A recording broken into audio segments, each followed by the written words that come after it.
Hey, what's up, guys? Welcome back to another episode in the Deep Learning with Tensorflow series.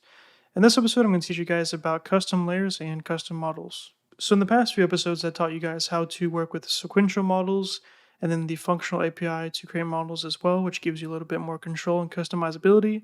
And then the last method for creating models that I'll be teaching you today is subclassing. So, we can actually make a subclass of the model class itself from Keras. So, we can have even greater control, add custom logic to the models themselves, and do a lot more. So this is an option if you want even more advanced features. Before we get to models though, I'll show you guys how to make custom layers. Of course, this will be useful if you need a layer for your network that isn't available from Keras, or maybe you just want to add some custom logic. So to make a layer, you can do class and then give the layer name. We'll call it dumb layer because it's just going to do something really dumb. And then we're going to do keras.layers.layer. So we're making a new subclass of the layer class from Keras. The first thing that we'll define is our init function. So init self, and then we could do super, pass in the name of the class, dumb layer self dot init. So inside of this initialization function, after the super call, you can do whatever initialization you need to do, like creating non-trainable variables or whatever you need to do. But the most important function that you'll need to override is the call function. So pass in self and then the inputs. So this will define the forward pass of this layer. So this will define what happens when you pass the inputs or the outputs from the previous layer as inputs to this layer. So whatever math operation or whatever you want to do with them, we can do. So return, and I'm just going to do something silly like concat, and we're just going to concatenate it twice. So we're going to take the inputs from the previous layer and then just concatenate it with itself so that we get a new output that's essentially double in size. So once you have your custom layer defined, you can now use it, and you can use it the exact same way you would normally use any layer within your models. So we can use the functional API if we want to, which we learned about last episode. So we can do something like inputs is equal to keras.input. We're going to expect a input shape of, let's just say 14. And so we're going to do x now is equal to dumb layer. We're creating a new instance of our dumb layer, our custom layer, and we're passing in our inputs to the network into that layer, and then it comes out into the x variable here. And that's it. So we'll just have an input layer in our dumb layer, and then we're going to create a model from that. So model is equal to keras.model inputs is equal to inputs, and outputs is equal to x. Here we go. Here's our functional model summary. So this has a shape of 14, which we told it. And then the dumb layer has an output shape of 28 because, like I said before, the dumb layer will just concatenate the input with itself. So we should get double the size in terms of the output. So that's how you can create a custom layer. So let me give you an example of a more realistic layer. So we already know about the standard dense layer, which is just the weighted sum between the input and the weights of the model plus the bias, right? So we're just going to make our own version of that. So we do class custom dense layer, and we'll do keras.layers.layer. Just like always, we'll need our init, so self, but we can also pass any other information into this when we're initializing the layer. So commonly you'll pass in the units, which is the number of neurons. We'll also set a default unit size of 32. Then we'll go ahead and store that value within the layer itself. So self.units is equal to units. So we can grab it in the other methods. One of the functions is build. So def build self and then input shape.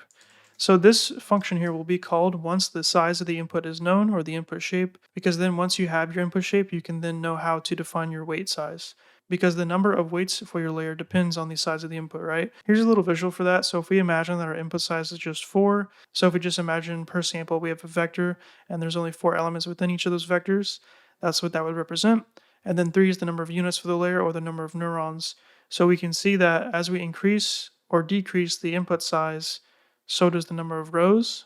And then as we increase or decrease the number of neurons, the number of columns increases. So if we max out all of these here, you can see that the weight starts to grow a lot.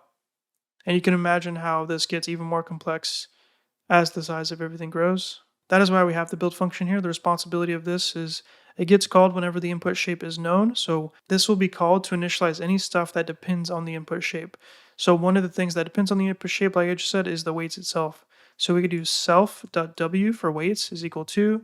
So I just pasted this code here, but basically, as you can see, it's just going to initialize a new weight matrix for us, depending on that shape that I just described. So the number of columns in our input, and then also the number of units or the number of neurons. And then it's just going to do random normal for the actual numbers of the weights themselves. They're going to be, just random numbers. And then setting trainable to true is very important because As we learned about before, when you set a variable to be trainable, this allows it to be tracked, so we can automatically do differentiation when you're doing the backward pass to the model.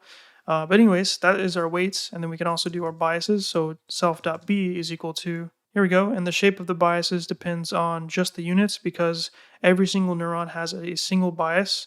There's not multiple biases per neuron, so that's why it's like that. Okay, so that's the build function. Again, it's called whenever the input shape is known so that you can initialize anything that depends on the input shape. And then you also have your standard call function, which we learned about before, which again is just our forward pass for our model. So we're taking the output of the previous layer, feeding it as input into this layer, into this variable here, and we're just going to do whatever we want with it. So in our case, this is a dense layer, right? So we just want to do the weighted sum. So we can do return tensorflow.matMeal matrix multiply inputs self.w, so all of our weights plus all of our biases. So literally just multiply the matrices of the inputs and the weights themselves, and then add all the biases. So that's it. So now we can actually use this layer now. So let's go ahead and define a model. The shape does not matter. This can be something like, I don't know, 784. And then we're going to feed that input into a custom dense layer like that. We can do the units as 64 to override the default, and we're going to pass in those inputs into that layer. We'll add a second layer, so custom dense layer. We'll leave it as the default of 32 units or 32 neurons and pass an X. And then finally, we'll have our outputs layer. So outputs is equal to custom dense layer again. And for this one, we'll do 10 units. So we'll just pretend that it's a single label classification problem. And then finally, we'll do model is equal to keras.model inputs is equal to inputs, and then outputs is equal to outputs. Now, if you look closely here, hopefully you're able to see this. We have our layer, right, our custom dense layer, but one thing that we forgot to define that we usually define when we create our layers is the activation function.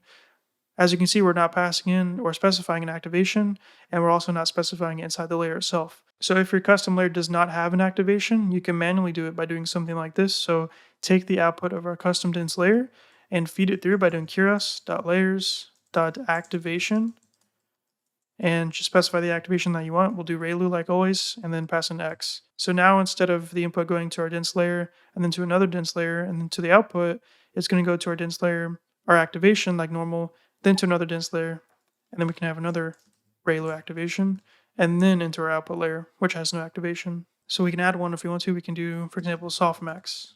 And make sure you change this from X to outputs, because of course we're taking the output of this layer here and feeding it into this new activation layer, okay? And then I'll just change it from X to outputs like that. Okay, and then now we'll do model.summary. Just take a look at what it looks like. And here we go. So now we can see that it gets fed through our input, and then to our first custom dense layer, and then to our activation, our second layer, our activation, our output layer, and then our output activation. So looks good to me. Okie dokie, so that's how you can create custom layers with TensorFlow Keras. So you can add your own custom functionality to your models. But what you can also do, like I said before, is create your own models themselves. So we can also not only subclass our layer class, but also subclass the model class itself. So we can do, for example, class simple feed forward model keras.model. And so since we're subclassing model, you can literally do whatever logic you want. You can add whatever variables to the class, any kind of logic you want. But usually what you want to do within the unit is define your layers of your model. So we can do, for example, self.dense1 is equal to keras.layers.dense 32 neurons, and then an activation of ReLU. Then we can copy and paste that to add another layer. So dense 2, let's downsize this one to 16. And then we'll also have our output layer. So output layer is equal to keras.layers.dense. We're going to have one neuron for that. So that is the initialization. We define all of our layers for our model.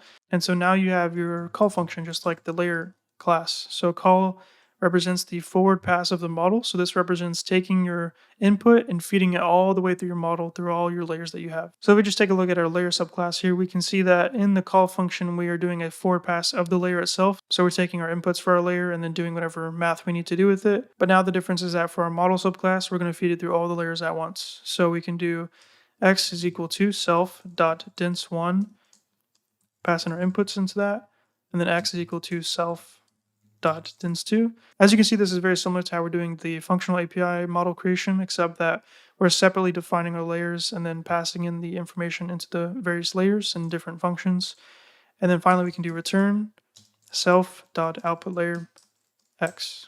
And that's it. So that's a very, very simple model. And then to actually create the model, you can simply create a new object of that class of models equal to simple feed forward model like that. And if you had anything that needed to be passed into your init, you would pass it in, obviously.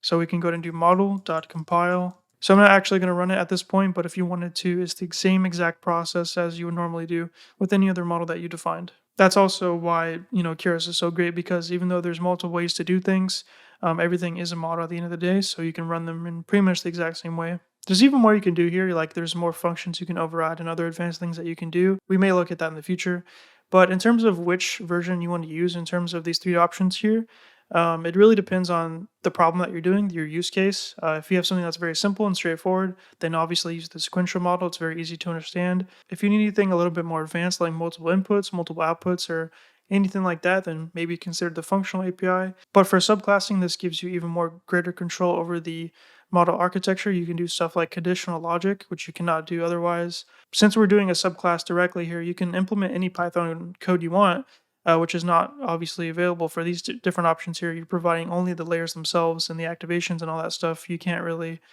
define anything like that. So this is really just the ultimate option if you need even more customizability, okay? So thanks for watching, everybody. Hopefully this video was easy to understand and you learned a lot. Now you guys should know how to make custom layers and custom models. So that's it for this video, everybody. I really hope you learned something new. If you liked the video, please hit the like button, and if you want to see more, hit that subscribe button. Make sure to also check the description below for important links to code and other resources, but also really important, join our Discord. We have a big community of over 5,000 programmers, and it's a place where you can find new friends or get help on any code that you're stuck on. If you want to support what I do on this channel, please consider hitting the join button below, and this will allow you to support my channel for as low as $1 a month, but there are different tiers to choose from if you want to. For anyone that becomes a member on my channel, you get a special rank on my Discord server, early access to new videos, and you can just see yourself on the screen right now. So if that sounds cool to you, feel free to join. If you don't want to, that's fine. If you can't, that's okay too. I really just appreciate you watching the video anyway. Thank you so much. And that's it. Peace.